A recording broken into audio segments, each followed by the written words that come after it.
रही है उन बातों को। ऐसा हो ही नहीं सकता, अर्थ का अनर्थ। नहीं, हमको कष्ट यह है कि हमको बोलना पड़ा बीच में, क्योंकि अगर अनिरुद्धाचार्य की जगह ये बात और कोई बोलता तो मैं कतई नहीं बोलता। देखिए, अनिरुद्धाचार्य जी इस समय टीवी पर छाए हुए हैं, लाखों लोग इनको सुन रहे हैं, तो ये तो यही समझेंगे ना कि अनिरुद्धाचार्य बोल रहे हैं। इसलिए आपके द्वारा कोई अपशब्द नहीं निकलना चाहिए। मैं आपसे व्यंजन करता हूं, कभी कोई अनर्थ करना हो तो विचार करके करिए। भागवत जी के अष्टम स्कंद के 10वें अध्याय में लोग कहते हैं भागवत जी में राधा का नाम नहीं है, राधा का नाम नहीं है। ये लोग गलत कहते हैं, जो भी कहता है गलत कहते हैं। लिखा हुआ है, मैं आपको श्लोक दिखा रहा हूं। भागवत जी के 8वें स्कंद के 10वें अध्याय में श्लोक नंबर 40 है, लिखा है उद्यतायुध दौरदंडई राधावंतो भटान मृधे। राधावंतो लिखा, स्पष्ट लिखा गुरुजी। ऐसा है, नाश मत करिए। आधावंत है, आधावंत में दौड़ते हुए, या संधि हो गई है गुरुजी। नहीं नहीं, ये गलत बात है। आप जो है उच्चता उठाई आयुधों को लेकर के आधावंत। गुरुजी गुरुजी गुरुजी गुरुजी गुरुजी, हम तो आपके दास हैं, अनर्थ मत कीजिए ना। हमारे गुरुजी कहते हैं अयम अनर्थ ना ना गुरुजी, इसका अर्थ तो सुन लीजिए, इसका अर्थ तो सुन लीजिए। आप जब राधा बता रहे हो, सुनिए सुनिए गुरुजी, इसका अर्थ है राधावंतो भटान मृधे। इसका अर्थ गुरुजी ने बताया हमें। गुरुजी ने, हमारे गुरुजी, कोई गुरुजी नहीं बता सकता। हमारे गुरुजी कहते हैं बिल्कुल नहीं बना सकते, क्योंकि जब आप राधा बनाओगे तो विसर्गे कहाँ जाएंगी गुरुजी? उद्यता युधई ही विसर्ग हो गया। गुरुजी, गुरुजी कहते हैं क्यों नहीं बोलते? गुरु शब्द है। अब चलिए, भागवत जी में दूसरा है बधू। बधू प्रयोग हुआ है, बधू प्रयोग हुआ है। तो बधू का प्रयोग ये है कि वहां श्री राधा रानी का ही स्मरण है। नहीं, लोग कहते हैं राधा नहीं है, तो राधा जी का जिक्र तो कई जगह है। राधा पदवाच्य बधू, इसका अर्थ संकेत अर्थ हो या लक्ष्यार्थ हो और व्यंग्यार्थ हो, इन तीनों अभिधावृत्तियों के द्वारा राधा शब्द एक भी जगह भागवत में नहीं है। इसलिए जहां बधू शब्द है वहां भी अर्थ राधा है। जहां बधू है, ऐसे पानी का अर्थ जल भी होता है। जहां राधा है, जहां बधू है वहां राधा है। ऐसे थोड़े होता है। जहां आप जैसे लोग देखिए, आप विश्व हमारे गुरुजी ने बताया, ये हमारी क्या ताकत की हम बताएं? शब्द ही अर्थानाम अभिव्यक्ति त्रिविध भवति।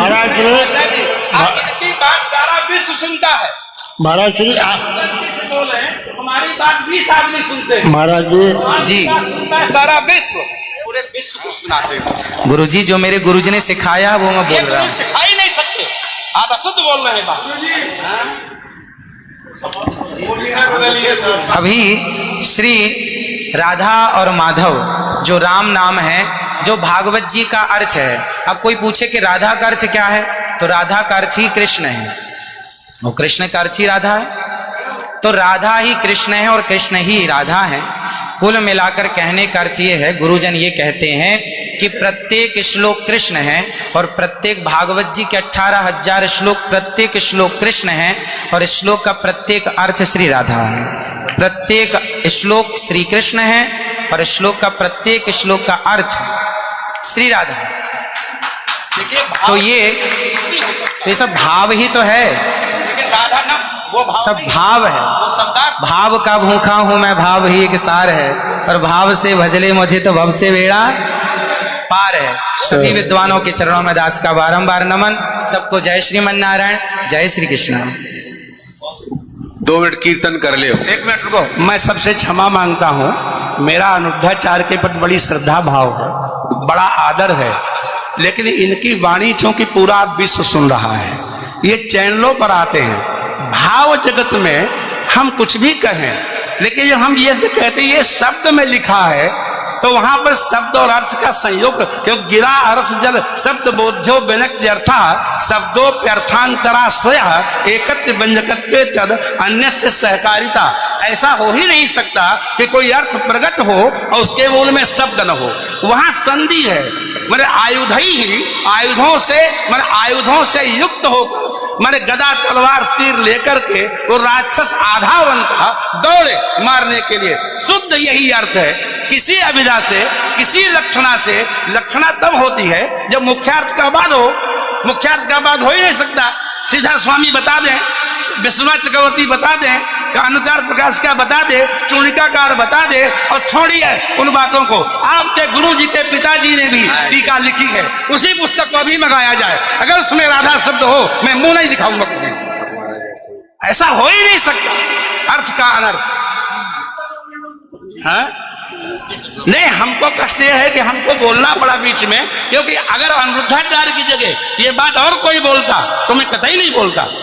देखिए, अनिरुद्धाचार्य जी इस समय टीवी पर छाए हुए हैं, लाखों लोग इनको सुन रहे हैं, तो ये तो यही समझेंगे ना कि अनिरुद्धाचार्य बोल रहे हैं।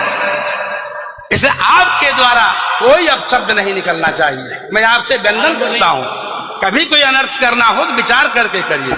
मैं और कोई बात नहीं, सबको क्षमा मांगता हूं।